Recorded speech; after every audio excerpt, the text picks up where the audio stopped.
Well, as a wise man once said, let's pluck this duck. Yes. Episode 108 here at the Wheelhouse. I've got Henk Vogels in the bunker with me today. Merckxy is here as well. Joel, he'll be back very soon because you're headed off next week to China. Yep, tour of China, tour of Poyong Lake. All right. Is the season coming to an end with that squad? Yeah, big year had by the team this year. Starting off in nationals and big Europe block, and the Asian block at the end of the year is really good for their development. So we'll have a crack over there. And then everybody needs a break. There is so much to talk about this week. A little bit of controversy at the Vuelta. We'll be chatting about that. We'll head back to Paris for the Paralympics because they have kicked off overnight, starting with the track cycling. We've got more exciting news in track with the Blackline League. We'll talk a little bit about that. Henk, it's the end of an era in the domestic scene. A little bit sad. We will talk about waving goodbye to Bridgelane. Can Pogacar win the Giro, the Tour and the World Championships? He thinks he can. We'll have a chat about that. And in a win for the cycling advocacy space, the Amy Gillet Foundation is back. So we'll explore that too. Lots on this week. Just when you're getting to the end of the season and you think things are quietening down, I don't think so. No, that's for sure. The season's a long year, isn't it? There's so much great racing and lots to talk about. And let's be honest, it starts with a fair bit of intensity for the Australians because we get so into the summer. And while the Europeans might come to Tour Down Under for a holiday, for us, with nationals, with that, and TDU. then TDU, Cadell's. Yep, the whole lot. Our Aussie season for our riders is longer. It is. And look, there's rumours, maybe when we can get them confirmed, but that the Sun Tour is coming back. Oh, I'm just going to call it. It's back. So it's back. It hasn't been announced, but we believe it's back. So that just adds to the season a bit more. But let's get on the jet. Let's head over to the Vuelta. An Australian has never won the Rojo at the end after 21 stages. The best we've had is third, and that was Jack Haig in 2021, Cadel Evans in 2009. Simon Clark has won the polka dot jersey. We have not won the overall. Ben O'Connor is inarguably the absolute hotspot. He's wearing the leader's jersey. He's got a 3 minute 16 lead over Roglic. But there's still few little whispers. 2 weeks to go. 2 weeks to go. We're 10 stages in to the 21. Overnight, let's talk about the controversy that we saw. Straight into it. Let's go straight into it. I'm going to read out a tweet. Dear UCI, what kind of dangerous move do you think my teammates made that merited a yellow card? The road was blocked by us, like in every race after the breakaway leaves. We never tried to cause a crash and never pushed someone off the road. For example, if we are lined up at the front of the peloton and a rider rides in the gravel off the road to get past, is this not causing danger? So he's apparently... Pardon my accent. Yeah. That was Ben O'Connor. How was that for a Ben O'Connor accent? I thought it was Mary Poppins. Mary Poppins. Now, what has happened, Henk, is Ben O'Connor has taken to Twitter to complain about 3 yellow cards that were handed out to his team. A breakaway went, and AG Tour Decathlon decided to form a barrage. Now, we're not talking your run-of-the-mill, let's encourage everybody to let the brake go, put a few riders at the front, slow the speed. We are talking about a full team across the full width of the road, policing, moving left and right to ensure nobody can come past and strengthen that breakaway. Ben O'Connor thinks it's unfair that they got yellow cards. What do you think, Hendrikus Vogels? We are not normally friends of the UCI in here, but who's on the right side of history here, Ben O'Connor or the UCI? Well, he's got a bit of a hide, actually, because how did he... Straight into it. How did he get the red jersey, Kate? Yes. He went into a breakaway, didn't he? Yes, he certainly He wasn't did. in the red jersey before that. He No. went into a breakaway. So I think it's not really that fair that they're trying to... That's kind of junior racing in my books. Well, so there is a UCI rule against blocking the road for other riders or vehicles. Mm-hmm. But it could be argued that it's not always heavily enforced because you do often see teams kind of fanning out. But it does seem like a real difference that Carapaz fell, which is why the UCI ultimately acted. Yeah. Because he had to go on the gravel, which O'Connor references and said that Carapaz did something dangerous. But they put all of the riders in a position where they either had to give up on racing for the day and sit back or cause danger to themselves and others to try and get past that barrage. Surely that is not within the sporting nature of any race, let alone a Grand Tour. Yeah, I mean,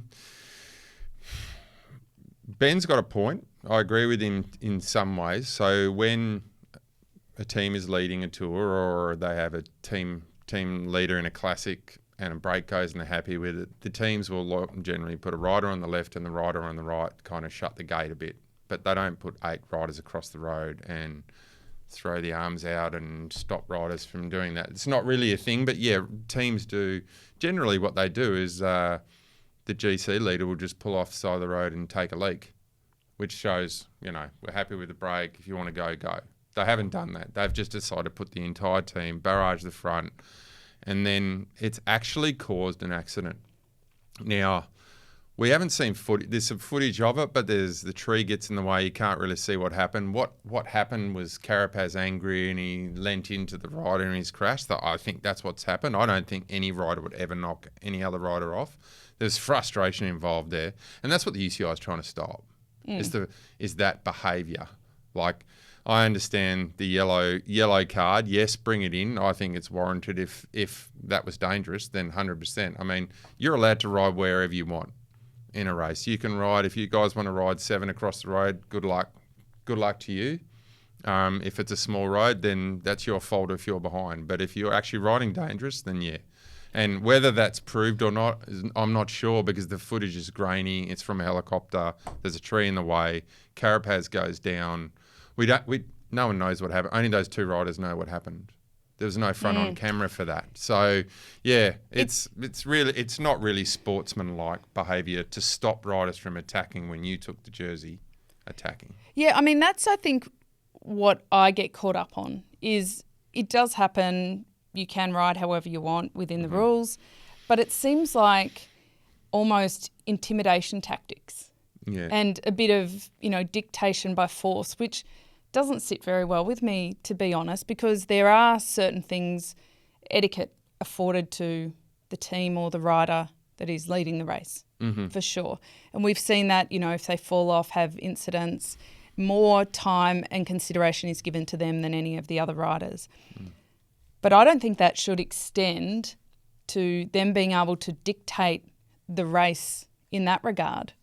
So strongly to go, oh, actually, if somebody else goes in that break, that might threaten our lead. Therefore, we are going to, by force, prevent anybody from getting past. Well, that's stupid. You just let them go and you ride a tempo and then there's no problem. Like, you just don't carry on like that as a professional cyclist. It's really sad, actually, because Ben O'Connor wants good publicity right now. He's leading the Vuelta España. He did it the right way. He attacked. He went up the road. He should be going, go for your life. We'll just line up my other 7 riders and we'll ride tempo and we'll keep you at a point. You don't block the race and put the chicken wings out and start so why this did they rubbish. do it then? They're carrying on like juniors. Why did they do it then? Because I agree, we shouldn't be talking about this. Like, Glutzy I'm sad for him. Is such an incredible athlete. He's 100%. leading a Grand Tour. Yeah. And we should be celebrating be celebrating that, but instead the whole world is talking about this. So why did they do it? Why didn't they just set tempo? Well, I want to know who the captain on the road is. Is it Ben calling it? Is it the DS in the car saying, block the road, block the road? Is it one of the French riders going, yelling in French, bloquez la route? We don't know. We're not in the inner circle. But someone in their organisation has said, well, we're just going to block the road. And now it's caused a crash. They got yellow cards. Now he's deleted his Twitter account because he's getting hate mail from the whole country of Ecuador because Carapaz has gone down. And Carapaz has already won a stage in the same way that he won a stage. So it's like, hang on. It's not okay for you to go up the road one day and take the jersey and say, I'm the best rider in the world, and then try and stop other riders from doing it. See, that's not on. I don't believe that's on, and I really hope that they smooth this over and they move forward. And it's sad at the moment. He should be having the best time of his life this week. Oh, you know stressful. what I mean? In the jersey, yeah. And he's got to defend that with his team. Yes, and you know what? You stop riders from going up the road by following their wheel. You don't do it in any other way. Yeah, I full agreeance from me on that, and I really hope for Glutzy that we have seen. I'll couch this. We've seen through Netflix, Unchained. We've seen through just simply watching him over the years, and we call him Glutzy because he had such a tough time at the tour a couple of years ago when he had that glute injury. But there is a lot of commentary on his abilities and skills to emotionally regulate in these difficult circumstances. And the eyes are on that because of documentaries and because of the world's media. And I would love somebody to hold him a little bit closer in terms of managing that and protecting him from himself and from others around his vulnerabilities, because everybody has vulnerabilities, right? But if that's one for him, then social media is a big danger for him. Like, it's just, he's more vulnerable in that space than others. Yes, and I think, as we know, he's moving on to the Jayco Alula team next year, and I think that there's some cooler heads. And there might be some people there that I think will do really well with him.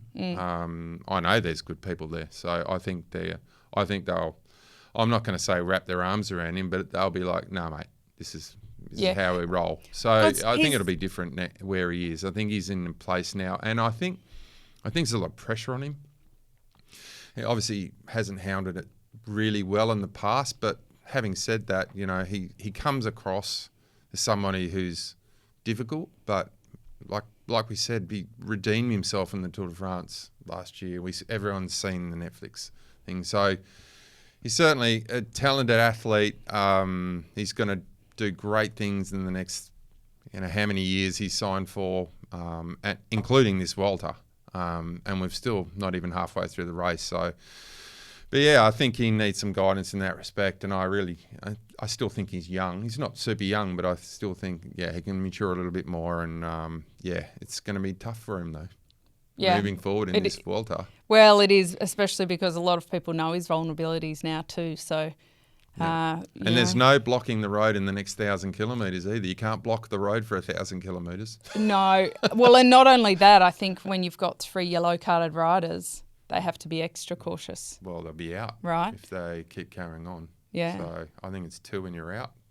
Yeah. Or a third and you're out, or two and you're out. Fine, possible taken out of the race too. So he doesn't want that. No. Well, look, good luck to him. So hang on, come on.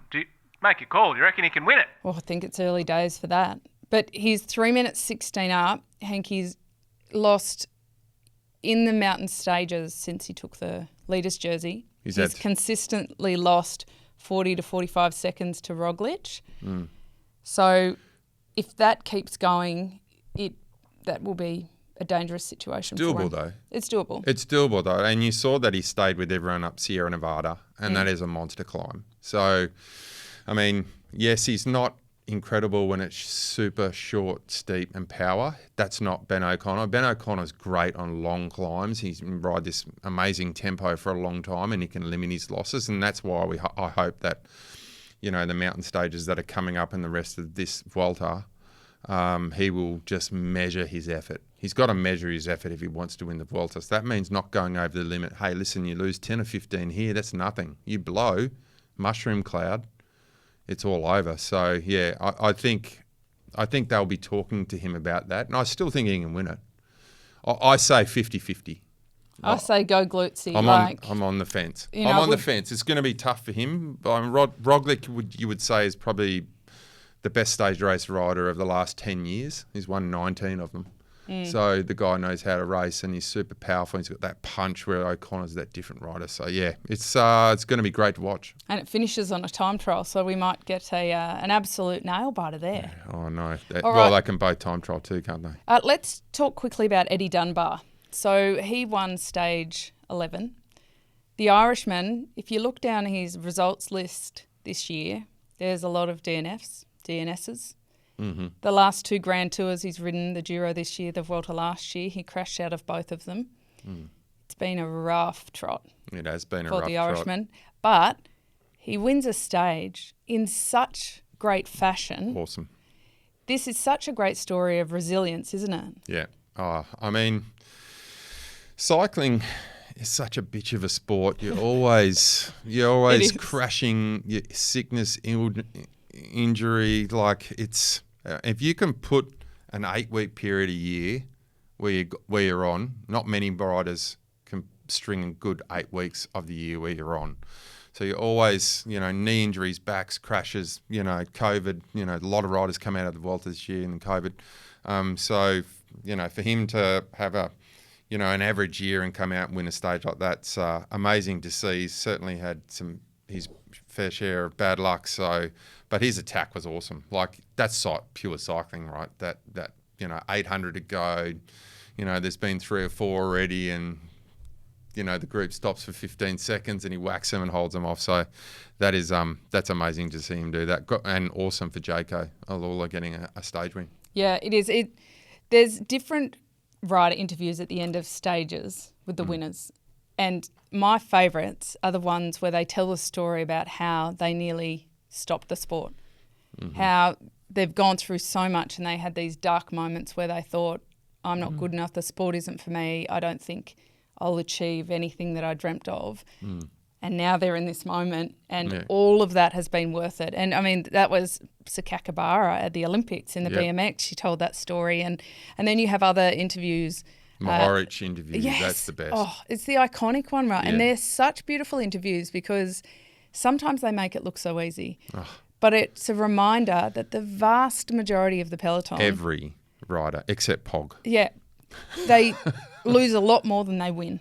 Yeah. And you're not defined by that. Any big moments stand out for you where you thought, I don't know why I'm bothering, but then we're glad you did? Well, I think going back to that point you just discussed, I think every single rider in any level they're at, including the development phase all the way to the World Tour and Tour de France, every rider is going on that second or third mountain after the 6th day in a stage race, and they're just going, there's no way I can keep doing this. This sport is just ridiculously hard, and you're tired, and you got issues at home and everything else. And it's everyone has that. I mean, I broke 18 bones and had 12 concussions in my career, and you're most days you're thinking, what the hell am I doing here, or how can I continue to keep this level up? And it's and that's why careers are not so long, and that's why we celebrate the long ones like Jens Voigt and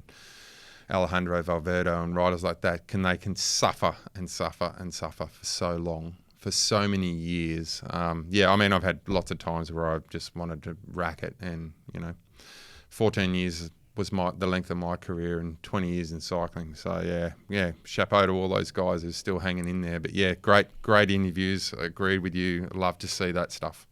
Love it. Now, before we move on, we're going to talk about the Paras, but I just want to touch on something from last week, Henk. The beauty of what we have in here at the bunker with Merckxy and with you is that our viewers, our listeners, feel like they're sitting at the pub with us, like we're just having a conversation. Yep, that's all it is. Not formal and stinted. But I want to point out, after talking about Ben O'Connor, he's going through a tough time. Last week we spoke about Richo and how we felt about him changing nationalities. It is our job to have opinions. Yep. But we take responsibility with that, and we make sure that they're educated and balanced. Now, Richo was a bit upset with some comments I made in particular, just saying that we were a bit disappointed, and there were a lot of people that were quite upset at what happened. We did also say that we wished him absolute well. We asked him if he wanted to come on the show and chat about it. He declined to do that. But I just want to point out that that is what we're here for, to chat about cycling, to analyse what goes on, to share opinion. Doesn't mean that everybody agrees or has to share it, but a reassurance that we do make sure we do it with as much respect and balance as we possibly can. Yep. Let's talk about the Paralympics are starting. More sport. More sport. In case you were thinking about getting some sleep for Aussie fans, I'm pumped. One of the reasons I'm most excited is because the sprint tandem is back. Henk, it was in from 96 to 2008, and then they made away with the tandem, with the sprint event for the tandem. They just had the timed events, but they're back. It's got to be the most exciting sport I've ever seen, tandem racing, sprint tandem racing on the velodrome. It's Paralympics now, but it used to be able-bodied too. They used to have it at every Olympic Games. At every Olympics and World Championships. And did you ever get on a tandem? I got on a tandem with my wife up in Port Douglas where we rode, and I actually just put my phone on with Benny Hill music. And I just laughed the whole way to the pub. That is fantastic. Yeah, no, put Benny Hill music on it, and I had an old mate of mine on the Sunshine Coast, and we wanted to get on a tandem nude along the Mooloolaba front and just put music on really, really loud and go as fast as we can past everyone eating in a restaurant just to do something really funny. Thank God I didn't do that, because I'm now still not out of jail. I'm not in jail. I haven't done that, but I always wanted to do that, but I ended up doing it with my wife, but we had clothes on with Benny Hill music. I love the Benny Hill music. Merckxy, have you been on a tandem? No, I can't say I have. No. Shall we? Yeah, let's do it. Yeah. In the nude. Why don't you guys do I don't think we need to be in the nude. Well, if we do, we need to have Gold Coast ride. We need to have a chain guard. Oh, we do. Why is that, Merckxy? We don't want to get anything caught in the chain, Hank. Brisbane to Gold Coast, you're suggesting we take... I'm moving that right along. Brisbane to Gold Coast, you're suggesting we jump on a tandem? Well, you reckon you can find one from now until then? No. Well, I don't know. I mean, look, it's a sold-out event. Oh. And if Merckxy and I are on a tandem, that opens one spot up. For Joel. Technically, right? For Joel. Is Joel doing it? He is. What's a three-way, There's no such thing as three tandems. Oh, there might be, but I don't reckon you'll find one in time. I don't think we'll find one in time. I reckon you could find a tandem. If you can find a 3-up bike, Merckxy, it would bring me great joy to see you, Joel, Yeah. and Henk riding it. Is it like a thruple? Is it? Yeah, we're going to move on from that, Merckxy. Okay. Are there any hills? There are some hills. Well, it'd be hard on a tandem going up. It would be hard on tandem. There's a fair bit of weight going on. I'll go on it with no pedals. Well, so they race a normal sprint event on it. So you can imagine the headbutting, the shouldering that goes on. It is so cool. Oh, I don't know if you've ever seen a sprint race on tandem on the track, but it is unbelievable how quick they get, right? You've got to tune in. So it is on Channel 9. You can catch it on 9 or 9 now. 29th of August to the 1st of September is the track cycling. The 4th to the 7th of September is the road cycling. Scott McGrory will be calling it. He's got some wonderful helping commentary. Sam Willoughby will be in there with him at one stage. So that'll be absolutely fantastic. So tune in and watch that. When I brought back the mascots for the kids from the games, I brought back one of the para mascots, and it has a prosthetic leg. It's so cool. Oh, awesome. It's so cool. So get behind that. All right. We're moving on to some less cheery news, and that is that it's officially been announced now that Bridgelane men's cycling team will end at the end of the season. There has been a wide outpouring of sadness and disappointment on social media that one of Australia's, or arguably Australia's, biggest talent factory to the World Tour is now coming to a halt. Yeah, it's not great timing.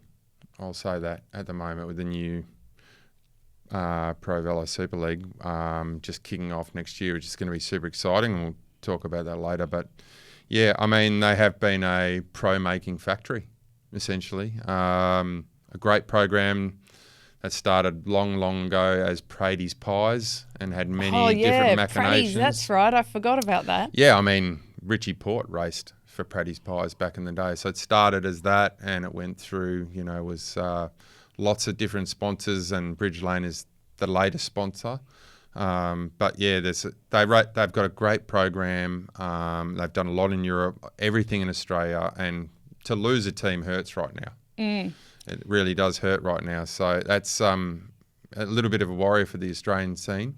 Well, you mentioned Pro Velo. We're going to have Matt Wilson on in the next couple of the weeks to chat about that. So if you do have any questions on Pro Velo, and we've had a few, shoot them through and we will make sure we put them to Matt. Bridgelane, Richie Port, you mentioned, Nathan Haas, Chris Hamilton, Chris Harper. Yeah, that's probably four of 20 guys that have gone through in the last 20 plus years. Yeah. So why were they able to produce such a high calibre of athletes that moved on? And can that be reproduced with one of our other domestic teams in the absence of Bridgelane? I mean, ARA has produced a lot as well in the last 6 or 7 years too, as much as, if not the same, as Bridgelane. Yes, they can. I think Australian athletes in general are just really good and strong. And unfortunately, we live in the Southern Hemisphere, which just makes it hard for athletes to make that transition, because if you're European, you can just kind of get up, drive to a race, whereas in Australia you need a little bit more of a structured team to do that. So I think we'll be seeing a lot more riders going to Europe mid-season after, the Aussie season, which starts, January 1 and finishes by the end of April. So, yeah, you'll see a lot of guys trying to get into teams in Europe. Yeah, and on the plus side, that really opens up the door for them to have more extended periods in Europe. On the negative side, I suppose, for the athletes who are balancing educational jobs or not quite there, it puts a pretty big gap in their season. But that's something we can discuss with Matt Wilson as well. Let's go very quickly back to someone we mentioned earlier today, Pogacar. He is the Pog, terrifying everybody who is lining up for the World Championships that are coming up in a couple of weeks' time. He's been out doing course recon. He's serious about it. I think he terrifies everyone. In general. In general. But he's about such a nice, sweet isn't young man. He comes across as a very until he's on a bike. Down-to-earth young man, doesn't he? He does. And then he's a killer on the bike. It's one thing to win Grand Tours. A Grand Tour is a certain kind of rider. But the way he also has this incredible domination in one-day races like Lombardia, and now he's going for the World Championships, and personally I think he can win it. That just puts him, we're always debating, right? What is a GOAT? Who is the GOAT? How do you even judge it and classify it? But surely this just catapults him even further into that territory of can never really be bettered. Yeah, I mean, it's a one-day race, so it's no foregone conclusion. There's a couple of blokes there who I think, like Van der Poel, he's not put the white flag up. I actually still think he is the favourite. Well, because a couple of people have, put stumps on their season. Yeah. And they're done. They've had enough. Yeah. But you're right. It's not just Pogacar. No, and the great thing about the World Road Championships is you've got to put everything in the one day. Yes, and you're riding with your countrymen. You're not riding with your trade team. It's not UAE Emirates with the strongest 15 riders in the world lining up for him. It doesn't happen that way. So he's got to put it together with a team that isn't that strong. The Dutchies, the French, the Belgians, the Germans, I would say are stronger. Yes, he's probably as strong, if not the strongest rider in the world, but he's got to put it all together on the one day. I love that about Worlds, I have to say. I love that it's always a lottery. It turns everything on its head. You have different compositions of teams and different strengths, and it's not as predictable. It's never as predictable as the other races. No, it's not. And it's a one-day race, and you can't lose time one day and win it back the next day. So you have to be the best rider in the day in the world on the day. So, yeah, and that's what's great about cycling, I suppose, and the Olympic road race and the world road race. So, yeah, I don't think he's going to have it all his own way. And he hasn't done that much racing either. Let's add that too. I mean, I don't think he needs to. He's at such a high level. But let's not forget that everyone that does the Vuelta is always generally much stronger. So the guys who are really good in the Vuelta, the top 10 in the Vuelta generally are super good at the Worlds. They use it to get ready. Yeah. Some riders, they're doing Remco that. off the back of the Tour. Exactly. Is a good example. Exactly. You've hit the nail on the head there, Kate. The women have had a bit of a break after the Tour, but they've got Holland Ladies Tour is coming up. They've got some races coming up, so we can get a bit of a form guide ahead of World. But it'll be on the rundown for the next month until it's raced. So stay tuned on that one. No, exciting. Exciting. And Jay Vine is in for Luke Plapp. Luke Plapp's still out after his crash at the Olympics. I just loving seeing Jay Vine back and, from a broken neck to being on World Tour podiums. I'm surprised he came back so quick. In the same season, he's amazing. I'm surprised he came back so quick. I thought they might have said, hey, listen, let's just shut it down this year and get your rehab. But just shows you Jay's not young. He started cycling late. So maybe he's just and he's just super keen, determined, obviously. Yes. So. And of course, g'day to Bree. They've got a little Bubby at home. Oh, they have Bree is home with Bubby watching the Vuelta and getting some sleep around that. So it's always nice when they become a family. There's been some talk about how hot this year's Vuelta is too. We talked about it last week, and you told me, "Puff." I know, but there's even riders now really actually coming out and saying this is unsafe. Oh, so are you changing? Hold on. Are you changing your tune from last week where you were like, it is, suck it up? Not changing my tune in any way, shape or just form pointing on it that out. one. It's September in Spain, deal with it, buddy. But, yeah, it is. It looks very uncomfortable. More so than this year than other years, I think. Wear an ice vest, drink a slushie. What can I say? There was a video on socials of the Bahrain team car, and they fried an egg on the road surface. Yeah, and there's been pompiers out as well with the hoses and everything else. So what is a pompier? So that's a fiery. Oh, is that the Spanish word for a firefighter? Well, it's actually française. Oh, but, pompier. They do in Europe. They call them pompiers. The there fires. You go. See, because I love my firehouse dramas. Merckxy teases me about it, but Chicago Fire all the way. Oh yeah, Backdraft. How good's that movie? Backdraft. See how good, but never heard of a pompier. Oh well, there you go. There you go. Oh dear. I have to look that one up. Bet you there's a show in France called Pompiers. At least a calendar, if not a show. On that note, we're moving on to some very exciting news. The Amy Gillet Foundation is back. Henk, we talked about in February that unfortunately they were having some difficulty and weren't continuing with their operations. But I'm very pleased to say that with Duncan Murray, Mark Texter and a few others who were both chairman of the foundation in the early days, we've been able to bring it back. Well, yay. Yay. Everyone we are loves back it, Amy into Gillet function. Foundation. Look, it's a fantastic organisation, and on the 15th of September, the Amy's Grand Fondo will be run. It's only one of two events that allows the Great Ocean Road to be closed. Oh, no. One is for a marathon, the other is for this. So that's very, very exciting. And you might notice I've got some lovely pink jerseys here on the table. Lovely. And they look fairly, pretty but normal. But actually, if you put them under low light or headlights, they light up like a Christmas tree. Yeah, that is very safe. So very safe. So a couple of the things that it's still early days. We're trying to get through the Grand Fondo and really re-establish ourselves. But we're working on improving the relationship between riders and motorists. Well, you say we.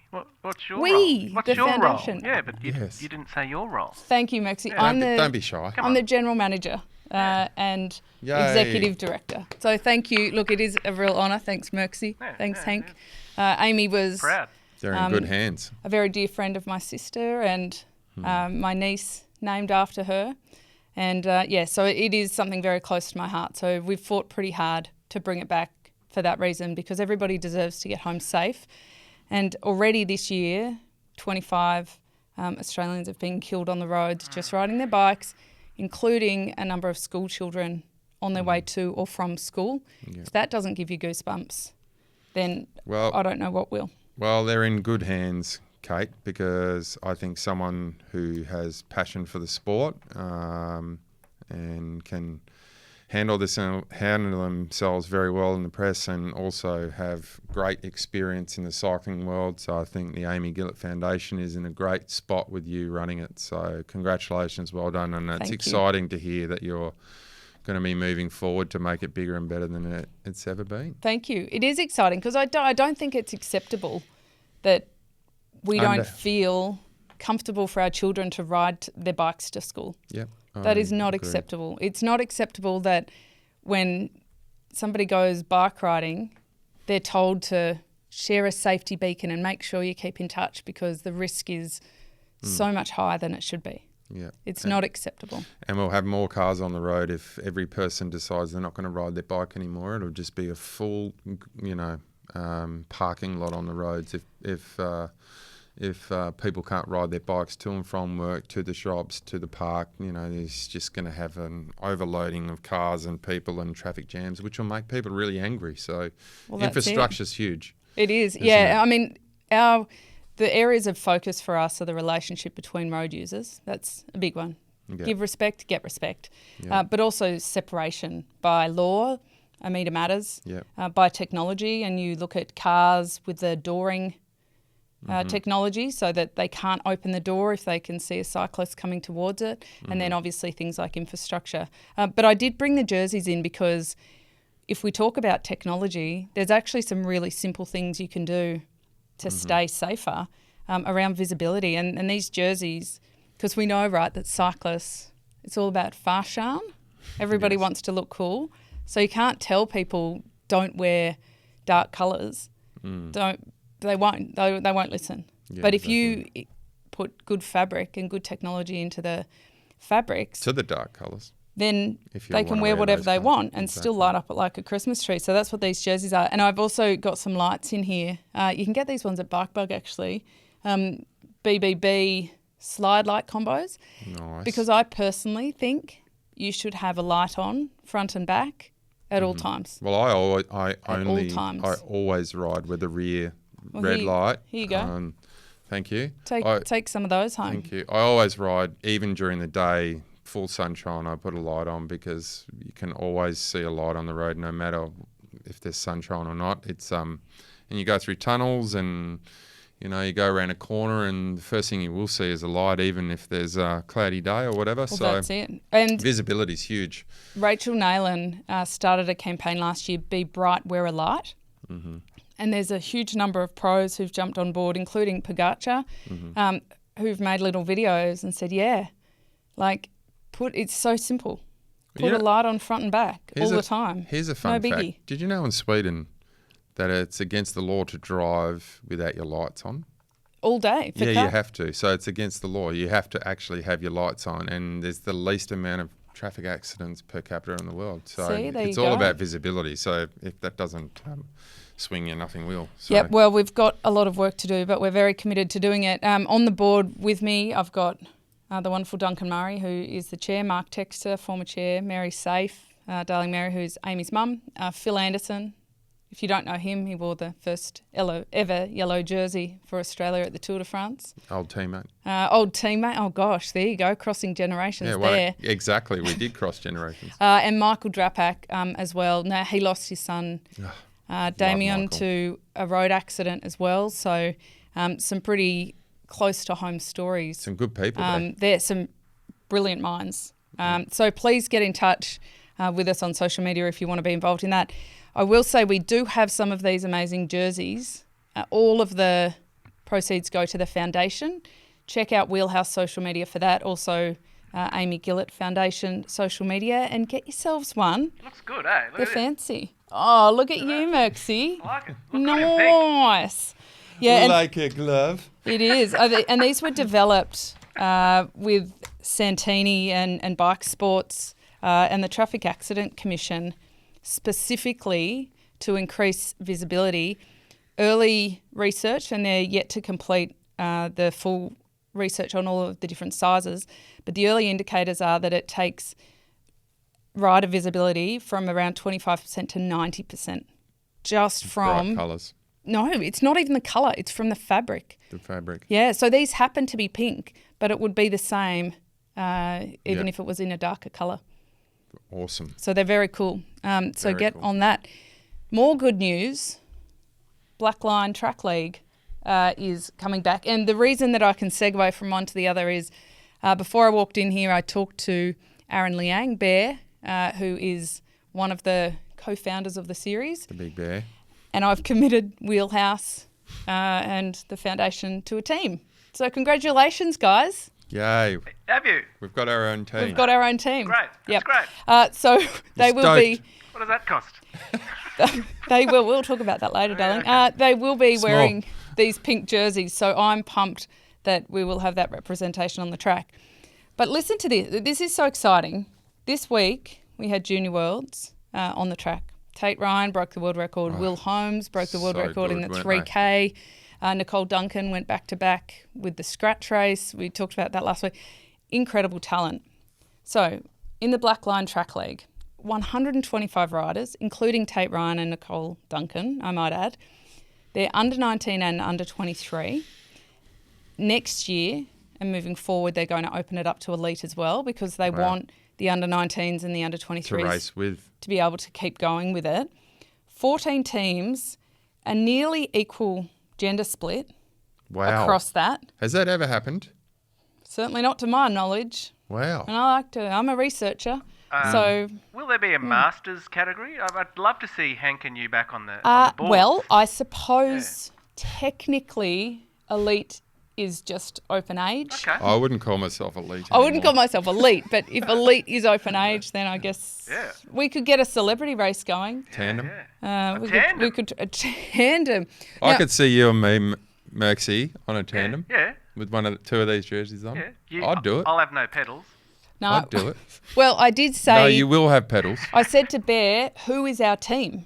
So we've got 10 riders, and some teams have been entered as a team. It might be a club have put in 10 riders, but there's a lot of riders who have entered as individuals and will be popped in a team. Can I be the manager? Or? You could be the manager, absolutely. All right, I'm going to get Jordan Kirby on the phone to coach this team. Oh, perfect. All right, here we go. Perfect. Look, when it Curbs. goes to elite, maybe get him in the team. If we could curbs. With one Love leg, ya. I Thank think you. Curbs would still knock off a lot of blokes. Well, we don't have He was that athletes allocated yet. I mean, shout out if you've entered. To Curbs. And no, to the athletes who've entered. Oh, yes. Yeah, come on. And you're not on a team, join Yep. Team Wheelhouse, Amy Gillet Foundation. Just, there's one rule. Right. No dickhead policy. no dickhead. That's always been in our contracts, actually. I think that's pretty fair. The no dickhead policy. Now, there's 2 teams from New Zealand, a team from Malaysia. There's riders from Japan, Singapore, Taiwan and Hong Kong coming Wow. to do this. How good is this? This is an Australasian. It's unreal. Next Hello, year... Scott McGrory, Scooter. Yeah. Are you getting him on too? Comeback time. Yep. Yep. Get the bike out, mate. Yep. Can you be our Madison coach, please? It's next year, New Zealand and New Zealand and Malaysia are keen to host rounds as well. Wow. This is so cool. This is like people power. That's It's great. literally parents and administrators who are like, This is is great. enough. This is great for really grassroots under 19 is. cycling, especially with the ARA on the road, going specifically under 19 and Blackline. This is really actually quite exciting for grassroots cycling. very, very exciting. And one thing that they are dead keen on is that they will, from now moving forward, have a grading system where if you're an athlete who loves racing the track, you don't necessarily want to follow the path to being an Olympian, but you love racing track and you've got a job or an education, whatever, you can still race. You'll just be graded appropriately. Yeah. How good is that? No, that's because awesome. it's a recognition that from grassroots to absolute pointy end of elite, everybody has a role to play in the sport and in the community, and we need to build something that keeps everybody involved and on a more community sport level. Yeah, no, I This rate is it. really cool. That's exciting for all that. I mean, I think just about, well, in my era and your era too, track cycling in Australia was massive. Yes. In Tasmanian carnivals, Bendigo, Madison, racing in Adelaide and Perth, and up in the tracks of North Queensland, it was huge, and it's a bit sad it's kind of gone the other direction. But now I'm glad to see that there's people, really getting on board grassroots cycling, because they're the ones, obviously, and we've talked about this, are going to be around for the 2032 Olympics. It's Exactly. those kids It'll be now coming. I mean, we might have a wheelhouser that goes through. Yeah. So that's So, exciting. yeah, it's like, Visa, MasterCard sponsoring Olympics, Wheelhouse. The Wheelhouse. Wheelhouse, Exactly. And It in would the just be up. post-race interviews, they'll be saying, Thanks, Wheelhouse. back 8 years ago, the Wheelhouse and the Yeah. Amy Gillet Foundation really threw their support behind me. What do you think, Merckxy? It's a beautiful story, right? Oh, we've lost him. Oh, we've lost him. We've I lost know he Ant. agrees, though. Oh, Now, no, I'm here. Sorry, oh. I was just on the phone to Scott. And No, he's good, yeah. And Okay. also, I think we should get Anna up to Anna Mears. her velodrome Yes. to, Yep. Is Anna going to, we're Some going to mascots. see Anna Mears at this track line, Black? Yes, TBC. the answer is yes, Hank. We'll get her there. The answer is yes. Part of our sponsorship package. Even if on a video call, she will make a appearance. Oh, she loves track cycling. She'd be so totally behind that, wouldn't Now, she? I would think, totally behind it, absolutely. The first round is in Sydney on October 12th and 13th. The second round, Brisbane, November 30th and December 1st. The final round is in Melbourne on the 18th of December. Now, that's followed by the Austral, then the National Madison Championships and the Omnium. Oh, Big wow. carnival, wonderful. And then the plan is for most of them to then head to Tassie and do the Tassie Christmas carnivals. Oh, So, it's so good. so good. You know the track commentators on the Olympics in Paris. Will it be those? Will it be those two? I didn't mind them. Yeah, I didn't mind them Oh, either. good. Oh, good. Yeah. All right. That was a serious question. It was a serious question. Well, look, I think you might need to give McGrory a call back. No, he'll be in. Yeah, he's busy at the moment. Before we wrap up, Henk, have you ever ridden a penny farthing? There's no way I could get up there. That is a question, actually. How do you get up I'm there? going to have to Google that. Do you lean it against a wall and then go up some stairs and kind of lower know. yourself onto the bike? Because I feel like there must be a stool. you must involved. have to lean it up against something to get on those things, surely. I feel like we should know this. We're going to find this out. Well, last week at the Jerry Baker Velodrome in Redmond, Washington State, a Australian friend, now she's Canadian, Lisanne Fox her name is, but she spent a lot of time in Australia, so we're going to claim this. She broke the world hour record for the penny farthing, 23.4 kilometres in an hour on a penny my farthing. Lord. And How uncomfortable must that have been? And look, if you were going to ask whether she wore an aero helmet, the answer is yes, Henk. Oh, my Lord. She did. Like She wouldn't have been tucked that in, aero. Tucked in. Merckxy, Really? chuck a photo up for us. All right. got Yeah. one? Yeah, I look at love it. this. I love it when you do this. There you go. Yeah, but you're good at it. Yep. Thank you. So there you go. Look at that. Talk about that in the Tucked meeting. in. Thanks, Merckxy. Oh, I've got Your a magic, sore bum you did thinking it. about On the that. ball. Yep. Yeah, that's good. So in the tight lycra, in the aero helmet. Oh, my God, the Good on her. CDA wouldn't be real flash, would it?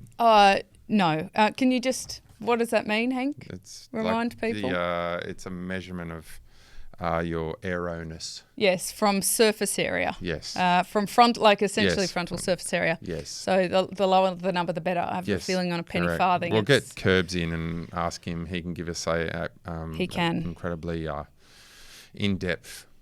We've got to get Curbs on He the can. show. We do need. Well, I mean, he's our new team mascot / coach, whether he Yes. knows it or not. Yeah, I'll just let him know on the way home. So, well, look, our listeners got a bit of work to do.